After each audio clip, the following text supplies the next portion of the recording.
다윗은 인구조사로 인해 진노하신 하나님께 제사를 드리기 위해 하나님이 직접 선택하신 오르난의 타작마당을 구매하고 그곳에 제단을 쌓고 제사를 드렸습니다.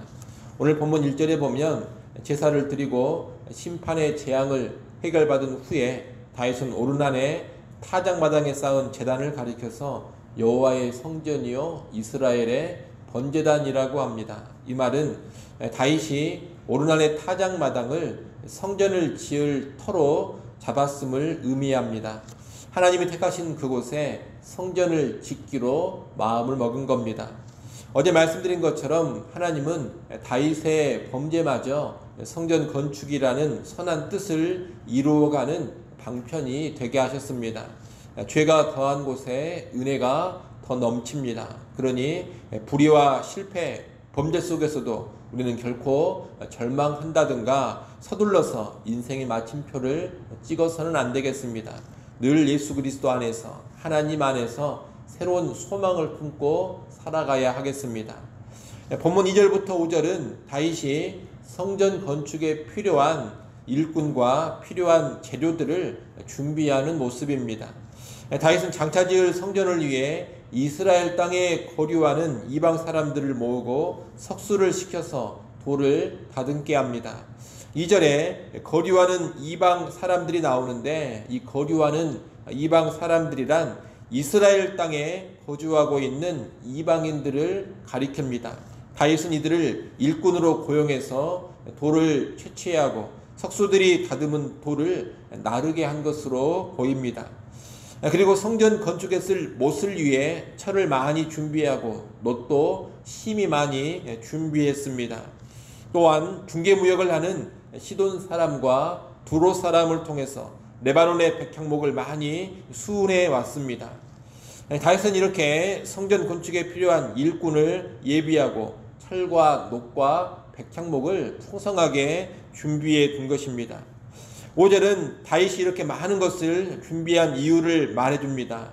성전 건축은 아들 솔로몬이 담당하게 되는데 어리고 심약한 솔로몬이 웅장하고 아름다운 성전 건축을 홀로 감당할 수 없기 때문에 자기가 미리 많은 것을 준비해 두었다는 겁니다.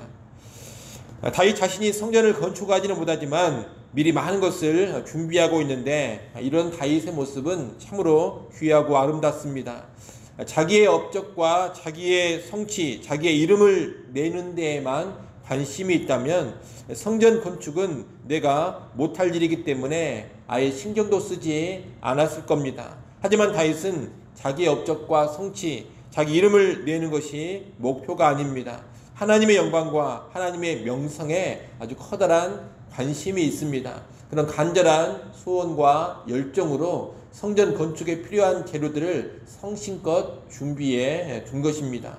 오늘 우리도 하나님의 영광 그리고 하나님의 명성에 집중하면서 내가 직접적으로 하는 일이 아니라 하더라도 도울 것이 있다면 적극적으로 돕고 내가 미리 준비할 것이 있다면 미리 준비해 두는 그런 모습을 가져야 하겠습니다. 꼭 내가 직접적으로 해야 되는 일, 꼭 내 이름이 직접 연관되는 그런 일에만 힘쓸 것이 아닙니다. 여호와의 영광과 여호와의 이름을 기억하면서 도울 일이 있다면 많이 도와야 되고 내가 미리 준비해 둘 것이 있다면 미리 준비도 해두는 그런 신앙의 삶으로 우리가 나아갈 수 있어야 하겠습니다. 6절부터 16절까지 말씀은 다윗이 솔로몬에게 성전 건축을 당부하는 내용입니다. 다윗은 자기가 성전을 건축할 마음이 있었지만 피를 많이 흘렸기 때문에 하나님께서 너는 성전을 짓지 말라고 명하셨다고 말합니다. 그리고 아들 솔로몬을 택하여 성전을 짓게 하셨음을 솔로몬에게 알려줍니다. 하나님은 솔로몬에게 특별한 은혜를 주시면서 성전 건축을 솔로몬이 감당하도록 하신 겁니다. 특히 솔로몬이 성전을 건축하리라는 이야기를 하면서 강조되는 것은 평안입니다. 9절에 보면 온순함, 평온, 평안, 안일함 이런 단어가 반복적으로 나옵니다. 다윗이 전쟁을 하며 피를 흘린 것에 비해서 솔로몬은 전쟁 없이 평화와 평안을 누린다는 겁니다. 이것은 다윗보다 솔로몬이 더 낫고 다윗은 솔로몬에 비해 열등하다 이런 뜻이 아닙니다. 다윗과 솔로몬은 감당한 사명이 다른 것입니다. 다윗은 전쟁의 시대에 이스라엘을 굳건히 세우기 위해서 대적들을 물리치며 피를 많이 흘려야 했습니다. 그리고 성전 건축을 준비했습니다. 그것이 다윗 시대에 다윗이 감당해야 될 사명이었습니다.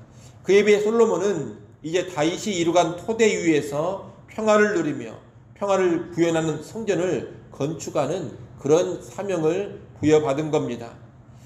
여러분, 이렇게 사람은 시대에 따라서 상황에 따라서 각각 받은 사명과 역할의 차이가 있습니다. 모두가 다 동일한 사명, 동일한 역할을 감당할 수 없습니다. 하나님이 주신 사명, 하나님이 허락하신 역할을 알고 내게 주신 것이 무엇인지를 잘 깨닫고서 그것을 감당해 가는 것이 필요합니다. 왜 나는 이런 사명을 감당하지 못하게 하시는가? 왜 나에게는 이런 역할을 주시지 않는가? 그러면서 불평하고 때를 쓸 것이 아닙니다. 내게 주신 것을 감사하게 받고 최선을 다해서 내게 주신 사명과 내가 감당해야 될 그 역할을 감당해 가면 되는 겁니다. 여러분, 다윗도 그랬습니다. 자기에게는 성전 건축이 허락되지 않았지만 장차 솔로몬이 감당할 성전 건축을 위해서 필요한 것들을 최선을 다해서 준비해 두었습니다. 후에 이 성전의 이름은 솔로몬 성전이라고 불리우게 되겠지만 실상 이 성전은 다윗이 세운 토대 위에서 다윗이 준비한 것으로 이루어진 겁니다. 성경은 다윗의 그런 기여를 잊지 않고 이렇게 분명히 기록해 두고 있는 겁니다. 오늘날 우리도 자기가 모든 사명을 다 감당하려 하고 뭔가 자기 이름이 나고 자기 이름 남기는 것은 기필코 하려고 하는 그런 욕심을 버릴 줄 알아야 할 것입니다.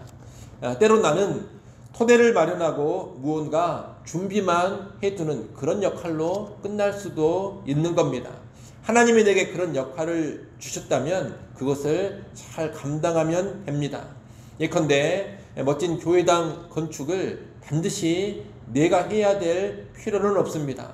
내 다음의 사역자가 할 수도 있고 나는 다만 다음 사역자가 예배당 건축을 부담 없이 할 수 있도록 준비만 차려놓고 갈 수도 있는 겁니다. 또 커다란 교회 성장 역시 반드시 내가 이룰 필요가 있는 것도 아닙니다.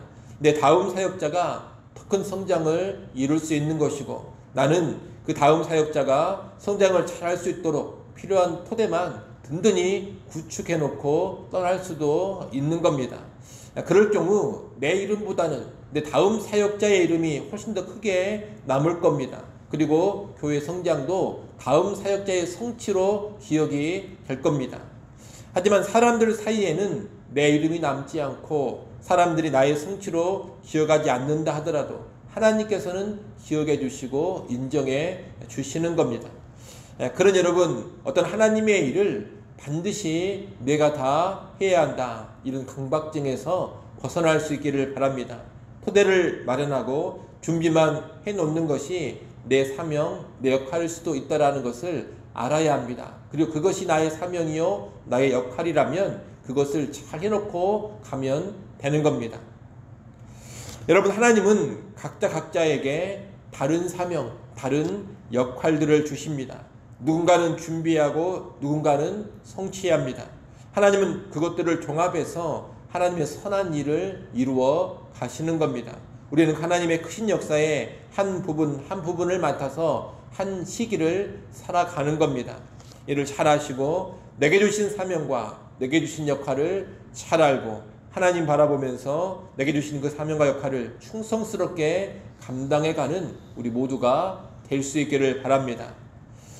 다윗은 또 솔로몬에게 여호와의 율법을 지키며 강하고 담대하며 두려워하며 놀라지 말라고 권면합니다. 오늘 본문 13절 말씀을 여러분이 한번 읽어보십시오. 13절 말씀 읽습니다.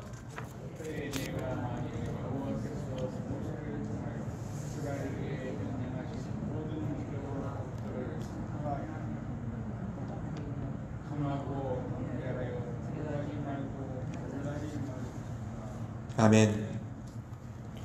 무슨 말입니까? 솔로몬이가 율법을 준행하면 형통할 것이니 율법을 준행하면서 성전 건축의 사명을 강하고 담대하게 감당해 가라는 권면입니다. 이 13절 말씀은 신명기에서 모세가 여호수아에게 계승권을 넘기면서 한 말과 유사하고, 또 여호와께서 모세를 이어받은 여호수아에게 해주신 말씀과 거의 같습니다. 다윗과 솔로몬의 관계가 모세와 여호수아의 관계와 같은 겁니다. 가나안 정복을 모세가 준비하고 여호수아가 완성했던 것처럼 성전 건축은 다윗이 준비하고 솔로몬이 완성하는 그런 일인 겁니다. 14절로 16절은 다윗이 열심히 노력해서 모은 성전 재료들을 솔로몬에게 알려주는 내용입니다. 다윗은 금 10만 달란트, 은 100만 달란트, 녹과 철은 무게를 다할 수 없을 만큼 많이 준비했습니다. 다윗은 재료와 일할 사람을 모두 자기가 준비했으니 솔로몬이 할 일은 일어나서 성전을 짓는 것뿐이라고 합니다. 다윗은 실로 여호와의 영광을 위하여 자기가 할 수 있는 최선을 다해서 모든 것을 다 준비해 놓고 간 것입니다. 오늘 본문 마지막 부분인 17절로 19절은 이스라엘의 방백들에게 성전 건축을 당부하는 내용입니다. 다윗은 여호와께서 함께 하시며 사면으로 평온함을 주셨다고 말합니다. 가나안 대적들을 다 무너뜨리시고 가나안 땅을 주시며 평안을 이스라엘에게 하나님이 주신 겁니다. 그러니 이제 그 함께 하신 하나님께 감사하며 전적으로 하나님을 구하고 헌신하라고 권면합니다. 그런 가운데 하나님의 성전 건축에 힘써 드려지려고 합니다. 방백들에게 당부하는 이 다윗의 말은 성전 건축이 솔로몬 홀로 감당할 수 있는 일이 아니라는 것을 보여줍니다. 성전 건축은 재료만 다 준비되었다고 해서 되는 일이 아닙니다. 솔로몬 혼자만의 사역도 아닙니다. 솔로몬과 모든 방백들이 함께 감당해 가야 하는 사역인 겁니다. 하나님이 함께 하시며 온 이스라엘이 하나 되어서 함께 나아갈 때 성전 건축은 수월하게 이루어지는 겁니다. 오늘날 하나님의 일도 마찬가지입니다. 물질의 준비만 다 됐다고 해서 하나님의 일이 잘 이루어지는 것이 결코 아닙니다. 하나님이 함께 하시고 온 성도가 하나 되어 나아갈 때 하나님의 일은 제대로 이루어지는 겁니다. 위로 하나님과 함께하고 아래로 다른 성도들과 함께 해야지만 주의 일이 온전히 이루어진다는 겁니다. 그저 물질만 가지고 일을 이루려는 것처럼 어리석은 것이 없습니다. 하나님의 일은 결코 돈만 가지고 되는 것이 아니기 때문입니다. 그리고 또한 하나님의 일은 혼자서만 감당해 갈 수 있는 것도 아니기 때문입니다.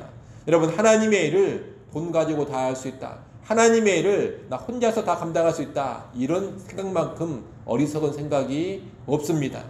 그런 여러분은 그런 어리석음에 빠지지 마시고 모든 주의 일을 하나님과 함께하는 가운데 감당해 가시고, 그리고 성도들과 함께하는 가운데 감당해 가시기를 바랍니다.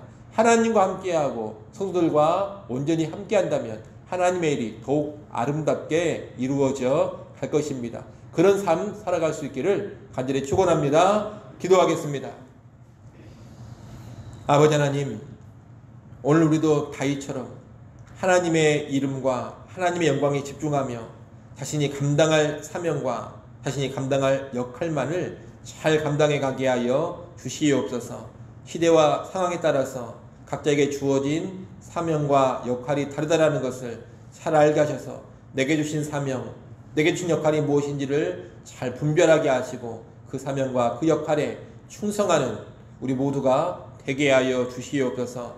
또한 아버지 하나님, 주의 일을 감당해 갈 때 하나님과 함께하게 하시고 더불어 다른 성도들과 함께할 수 있기를 간절히 바라고 원합니다. 하나님의 일이 물질만 가지고 되는 것이 아니고 하나님의 일이 나 혼자만의 힘으로 되는 것이 아님을 잘 깨닫게 해주셔서 모든 주의 일을 하나님과 함께 그리고 성도들과 함께 감당해 가게 하여 주시옵소서.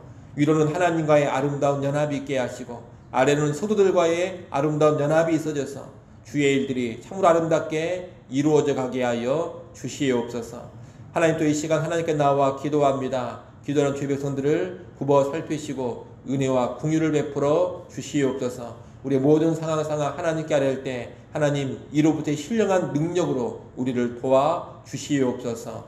아버지 하나님, 또 오늘부터 유치부 성경학교 시작합니다. 함께하여 주시고 은혜가 충만케 하시고 하나님의 놀라운 은혜가 아이들 심령 가운데 깊숙이 들어가게 하여 주시옵소서. 예수님의 이름으로 기도드리옵나이다. 아멘.